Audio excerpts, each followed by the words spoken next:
Les enfants, c'est bientôt Halloween. Pour cela, ce soir, vendredi, je vous prépare un tout nouveau format.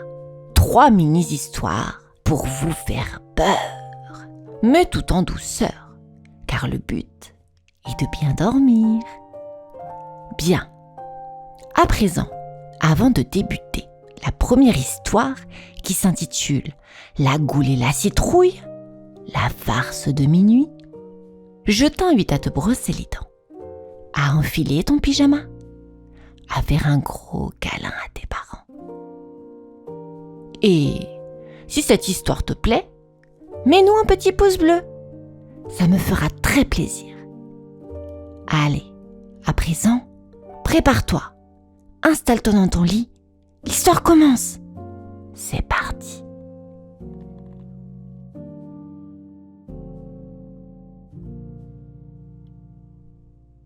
La goule et la citrouille, la farce de minuit.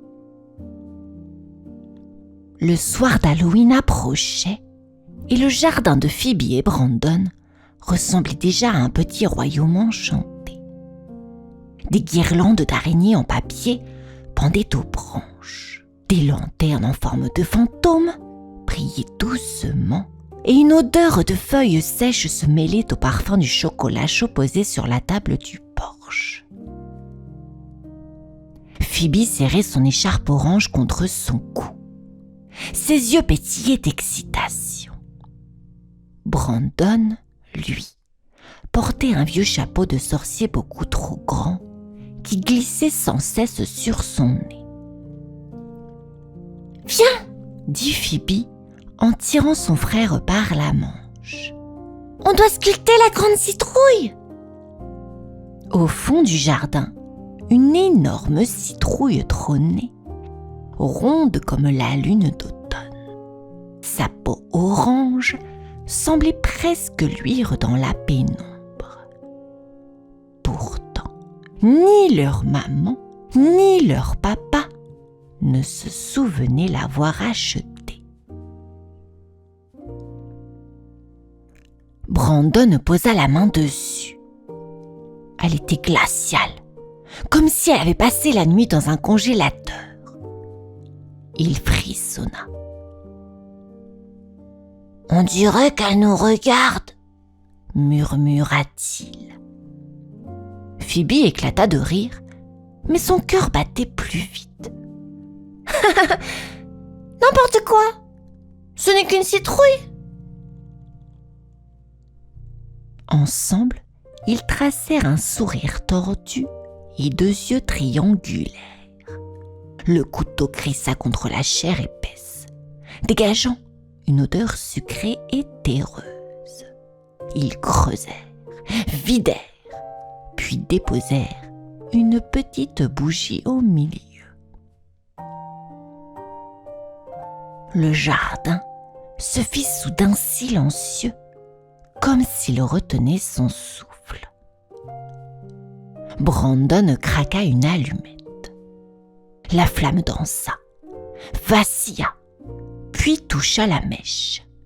Une lueur dorée jaillit un instant de la citrouille sculptée. Mais, brusquement, un souffle glacé traversa l'air et...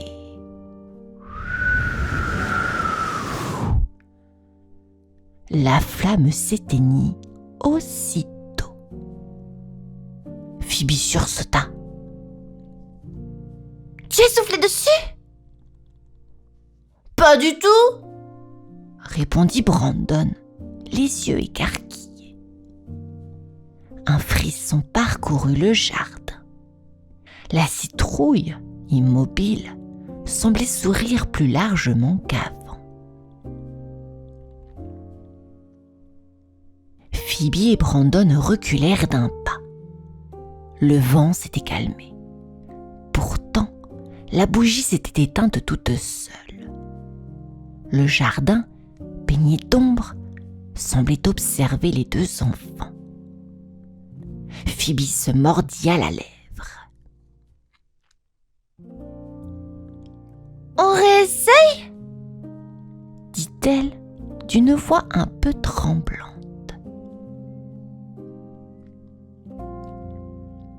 Brandon gratta une nouvelle allumette.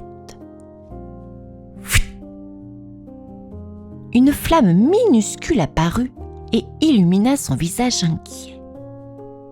Il approcha la mèche qui s'embrasa enfin. Cette fois, la citrouille s'illumina, puis... Atchoum! Un éternuement monstrueux venu de l'intérieur souffla la bougie avec un nuage glacé. Ah! Phoebe poussa un cri et laissa tomber son écharpe. Brandon en lâcha l'allumette qui s'éteignit dans l'herbe humide. Tu as entendu ? Bredouilla-t-il. Ce n'était pas toi ? La citrouille trembla légèrement, puis un petit rire rauque s'en échappa, comme le bruit d'un vieux coffre qui s'ouvre. 2 yeux phosphorescents s'allumèrent dans l'obscurité de la cavité. Hé hé hé hé. Vous vouliez allumer une bougie ? Eh bien, pas ce soir. Ricana une voix grave. Les enfants restèrent figés, bouche ouverte. Brandon balbutia. Une citrouille qui parle ? De la pulpe orangée jaillit une silhouette minuscule, une créature au visage ridé, au nez crochu, avec des oreilles pointues et une cape faite de morceaux de graines. Elle éternua encore, projetant des pépins partout. « Berk !» dit Phoebe en reculant. « Mais qu'est-ce que tu es ?» « Une goule coincée dans une citrouille !» répondit-elle en reniflant. « Et je déteste les flammes, alors pas des bougies !» Elle ricana, dévoilant de toutes petites dents pointues. Ses yeux brillaient d'un éclat malicieux. « Si vous insistez, vous verrez ce qui se passera à minuit. » Phoebe sentit son cœur cogner dans sa poitrine. Brandon serra son chapeau contre lui. La nuit d'Halloween venait de devenir bien plus étrange que prévu. Phoebe et Brandon n'osaient presque plus respirer. La goule, perchée sur le bord de la citrouille, battait des pieds et riait comme si elle préparait une blague géante. « À minuit pile !»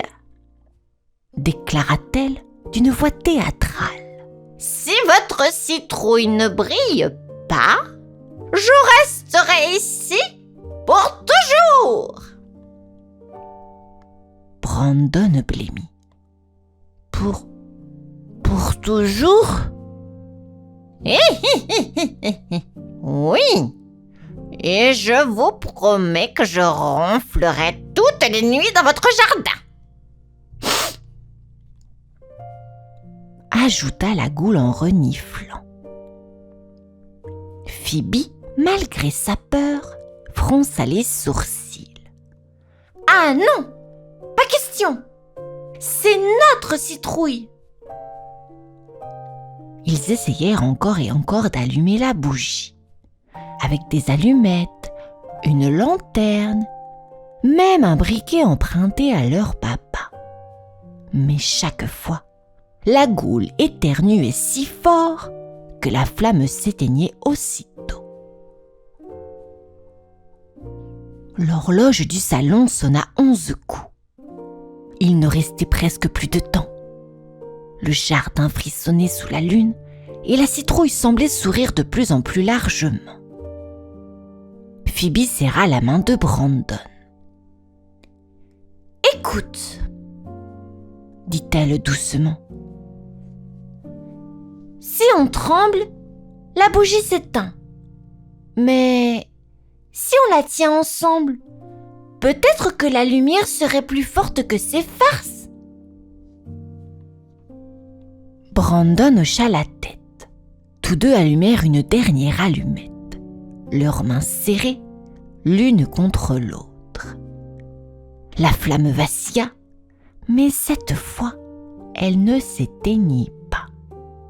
La bougie prit feu et illumina la citrouille d'une clarté dorée.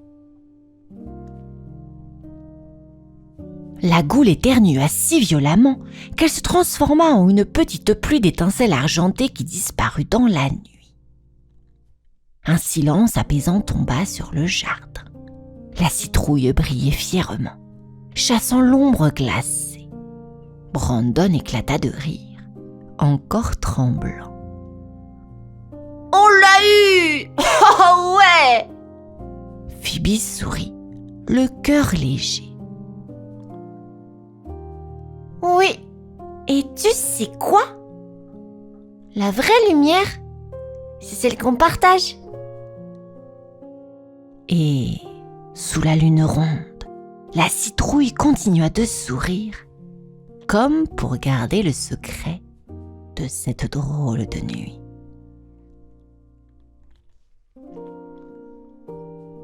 Fin. Histoire suivante. Le vampire et les lutins. L'école des bonbons. Le soleil d'automne s'était couché derrière les collines et une lueur orangée caressait encore les toits du village. Dans une clairière bordée de grands chênes, une drôle d'école venait d'ouvrir ses portes. Les murs, faits de biscuits croustillants, brillaient de sucre glace. Le toit, couvert de guimauve, embaumait le miel et la cannelle. C'était l'œuvre de Davy et de sa troupe de lutins. Les petits êtres, coiffés de bonnets colorés, couraient partout avec des chaudrons fumants, des cuillères géantes et des sacs de sucre étincelants. Chaque recoin de la salle brillait de couleurs vives, des pastilles en arc-en-ciel parsemaient le sol et les vitraux étaient décorés de sucre d'orge.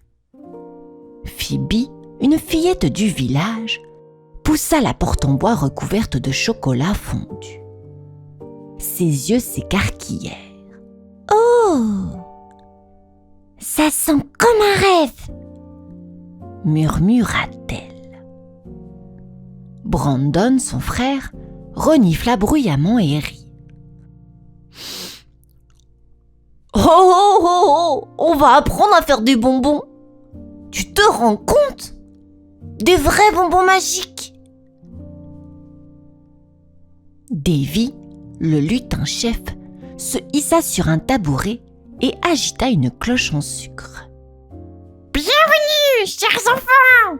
Ici, vous apprendrez l'art délicat des sucreries. Chocolat, caramel, nougat, tout est possible, tant que vos cœurs restent joyeux !» Les chaudrons se mirent à bouillir seuls, libérant des parfums de vanille et de fraises. Des cuillères se mirent à tourner comme par magie. Les enfants riaient, les lutins chantaient. L'air vibrait de douceur et de promesses sucrées. Mais, au fond de la clairière, une ombre s'étira entre les troncs. Une silhouette mince, vêtue d'un manteau sombre, avançait sans bruit. Deux yeux pâles brillaient dans la nuit naissante. Phoebe frissonna, sans savoir pourquoi. Brandon, lui, continua de rire. Et, quand la grande porte se referma, un souffle glacé traversa la salle parfumée. Un invité inattendu venait d'arriver à l'école des bonbons. La grande porte de l'école des bonbons s'ouvrit dans un grincement long et grave. Une silhouette se dessina dans l'encadrement. C'était un homme grand et pâle, drapé d'un manteau noir qui effleurait le sol comme une traîne de fumée. Ses yeux luisaient d'un éclat étrange, ni tout à fait bleu, ni tout à fait gris. Davy s'avança d'un pas prudent, son bonnet rouge légèrement de travers. « Bienvenue, monsieur. Qui êtes-vous » L'homme s'inclina, ses lèvres étirées en un sourire qui laissait apparaître deux canines trop longues.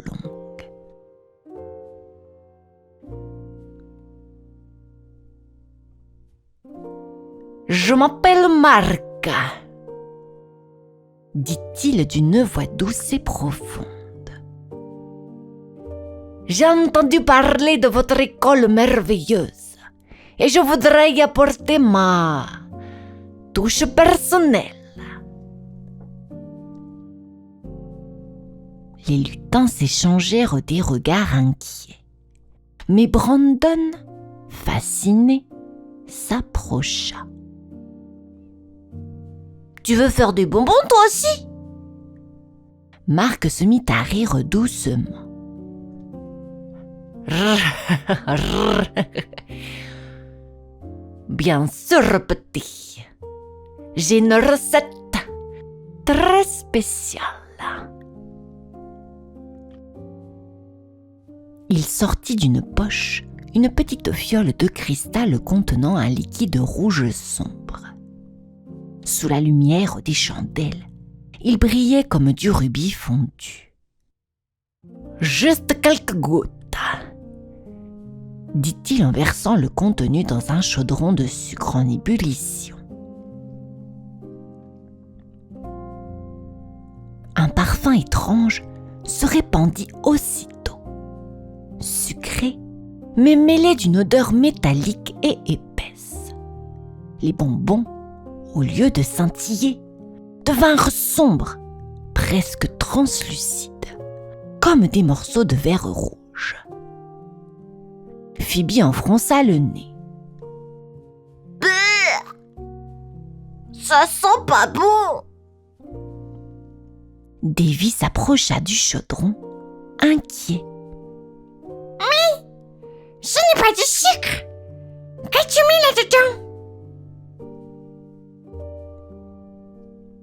Le vampire lécha le bout de son doigt, ses yeux s'allumant d'une flamme malicieuse. « Un ingrédient secret, » murmura-t-il. « Un goût inoubliable. » Les lutins reculèrent et même les chandelles semblèrent vaciller. La douce école des sucreries s'assombrissait déjà. La salle entière était plongée dans une atmosphère lourde. Les bonbons rouges brillaient au fond des chaudrons comme des cœurs battants. Les lutins, habituellement si joyeux, chuchotaient avec nervosité. Davy tapa dans ses mains. « Assez ! Notre école n'est pas faite pour la peur. Ici, le sucre doit faire sourire, pas trembler. » Marc le vampire esquissa un sourire glacé. « Sourire ! Oh, mais la peur fait aussi m'enterrer les dents !» Il se pencha sur les chaudrons. Les bonbons palpitèrent, émettant un éclat sombre. Phoebe serra la main de Brandon. « Si on ne fait rien, tout le village croquera ses horreurs !» murmura-t-elle. Alors Davy donna son ordre. Les lutins se mirent à préparer un dernier chef-d'œuvre, le bonbon de l'aube. Ils versèrent du miel d'or, du sucre scintillant, une pincée de poussière d'étoiles. Le chaudron vibra d'une lumière douce qui emplissait la salle d'une chaleur rassurante. Marc siffla entre ses dents.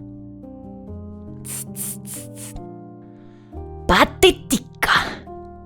Un peu de lumière ne chasse pas la nuit. Il s'élança pour saisir le chaudron, mais Phoebe, plus rapide, tendit un petit bonbon lumineux. Brandon l'aida à le maintenir, leurs doigts tremblants, mais unis. Marc le croqua. Un instant, ses yeux s'écarquillèrent. Une clarté tendre jaillit de sa bouche, emplissant la salle comme un lever de soleil. Il recula, grimaça et lâcha un rire rauque.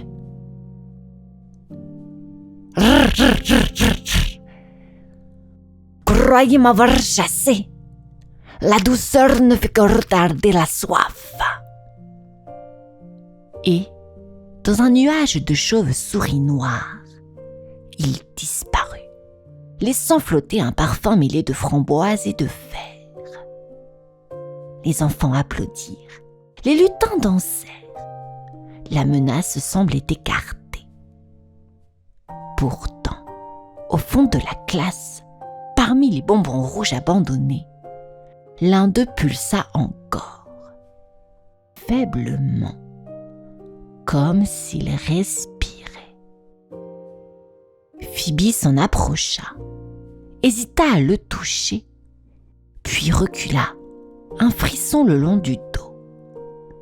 Le silence retomba, doux mais fragile. Dans la nuit d'Halloween, chacun savait qu'une ombre, quelque part, attendait son heure. Cette deuxième histoire est maintenant terminée, les enfants. Je vous invite à la dernière et troisième histoire, qui s'intitule « La sorcière et la baguette magique, le gâteau raté ». Dans une petite chaumière au bord de la forêt, la sorcière Carly s'agitait déjà depuis le matin. Ses cheveux noirs en bataille sentaient la vanille et ses doigts étaient tachés de chocolat. Aujourd'hui, elle voulait préparer la plus belle bûche d'Halloween jamais vue. Roulée, sucrée, décorée de chauves-souris en pâte d'amande et de petites étoiles en sucre scintillant. Sa cuisine ressemblait à un drôle de laboratoire. Un chaudron fumait dans un coin, un vieux grimoire de recettes reposait sur la table et des araignées tricotaient des fils de sucre entre les casseroles. Carly chantonnait. Farine, lait, cacao, un sang magique et hop, au fourneau. Elle brandit sa baguette magique, une fine branche de houx décorée d'une petite citrouille en cristal. Avec un geste élégant, elle récita une formule. Crousti, crosta, crème et cacao, transforme-toi en gâteau. Mais au lieu d'une pâte onctueuse, le mélange se mit à bouillonner et à s'étirer. Bloc. La farine se changea en poudre scintillante, le chocolat en longues ficelles noires et... toute la pâte se transforma en une masse gluante qui rebondissait comme de chewing-gum. Carly fronça les sourcils. « Oh non! C'est encore raté !» Elle essaya d'attraper la cuillère en bois, mais elle resta collée à la pâte. Quand elle tira dessus, la la moitié de la table vint avec. Un courant d'air fit claquer la fenêtre. La lueur de la lune entra dans la cuisine et se refléta sur la pâte collante qui s'étirait de plus en plus. Carly sentit une petite inquiétude lui serrer le ventre. Elle avait voulu accélérer la recette, mais la magie semblait lui jouer un drôle de tour. Et, dans un coin de la pièce, un rire discret résonna, comme si quelqu'un observait déjà son gâteau raté. Qu'est-ce que tu fabriques encore, Carly? La voix venait du plafond ou peut-être du mur. Carly sursauta et fit tomber sa baguette dans la pâte gluante. Une silhouette translucide se dessina dans la pénombre. C'était Wilson, le vieux fantôme farceur qui adorait rôder dans sa cuisine. « Wilson !» s'exclama Carly. « Tu ne pourrais pas entrer par la porte comme tout le monde !» Le fantôme éclata de rire. « Allons, une entrée discrète, ce n'est pas mon style. Et qu'est-ce que ça sent bon !» Il s'approcha du chaudron et aspira bruyamment. Mais à peine sa tête fantomatique frôla la pâte, un jet collant jaillit et splash l'attrapa en plein vent. En un instant, Wilson fut aspiré contre le plafond, gigotant comme un vieux drap accroché à une corde à linge. « Mais qu'est-ce que c'est? Descends-moi de là !» cria-t-il en battant des bras. Carly leva les yeux, paniquée. La cuisine se transformait en véritable piège. Les chaises collaient au sol, les rideaux se tiraient comme du chewing-gum géant, et même le chat, qui avait eu la mauvaise idée de s'approcher, se retrouva collé sur une étagère, la queue en l'air. Carly attrapa sa baguette, essaya une formule rapide. « Délie! Délu! Décolle tout de suite !» Mais la pâte se mit à éclater en bulles énormes qui montaient jusqu'au plafond. Wilson, coincé au milieu, riait malgré tout. « Oh, Carly, tu es la seule sorcière que je connaisse capable de transformer une bûche en ballon de chewing-gum. »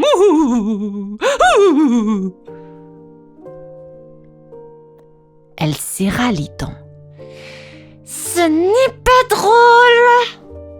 Si je ne répare pas ça avant minuit, toute la maison restera collée pour toujours. » Wilson se balança doucement, le sourire aux lèvres. « Alors, ma chère, il va falloir être inventive. »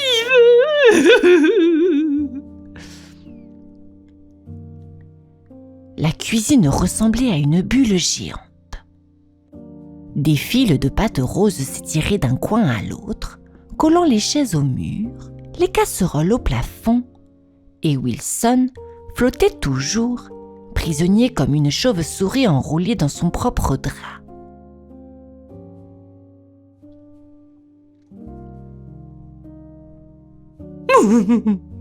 « Minuit approche !» prévint-il d'une voix faussement solennelle. « Tic-tac, tic-tac !» Carly, les joues rouges et les cheveux hérissés de sucre, feuilletait son vieux grimoire en vitesse. Les pages collaient entre elles et les formules s'effaçaient sous ses doigts gluants. Finalement, ses yeux tombèrent sur une note griffonnée par une vieille tante sorcière.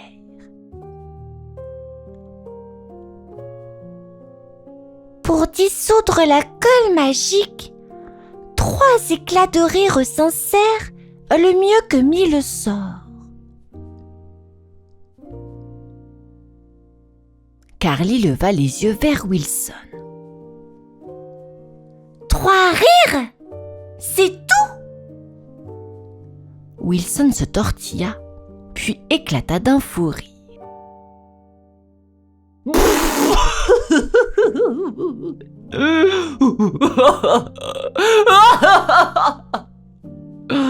Alors, commence par décrocher ton chat.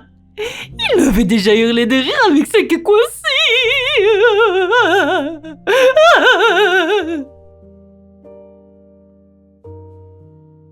Carly tendit un bras, tira doucement et...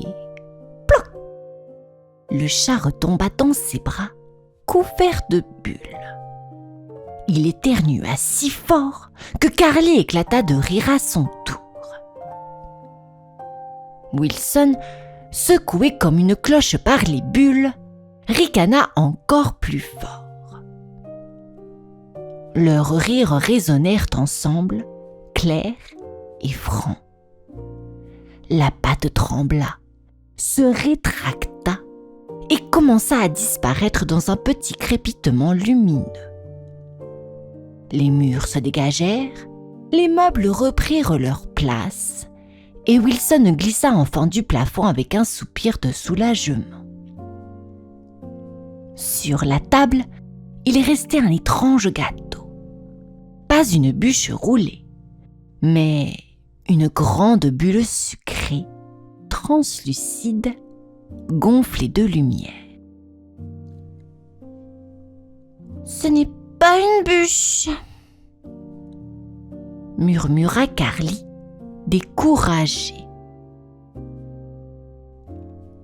Et peut-être pas, répondit Wilson en mordillant la bulle. Mais c'est délicieux. Tous goûtèrent et la bulle éclata en pluie de morceaux sucrés qui firent rire toute la maison. Carly soupira, puis sourit. Parfois, un raté peut être une réussite. Mais dans un coin de la cuisine, une petite bulle oubliée s'envola doucement par la fenêtre entr'ouverte. Le lendemain, au village, plusieurs enfants jurèrent que leurs jouets avaient mystérieusement collé au plafond de leur chambre. Et c'est ainsi, les enfants, que se terminent ces 3 histoires. J'espère qu'elles vous ont plu et que maintenant, vous allez faire un gros dodo. Je vous dis à bientôt et vous souhaite une bonne nuit. Au revoir.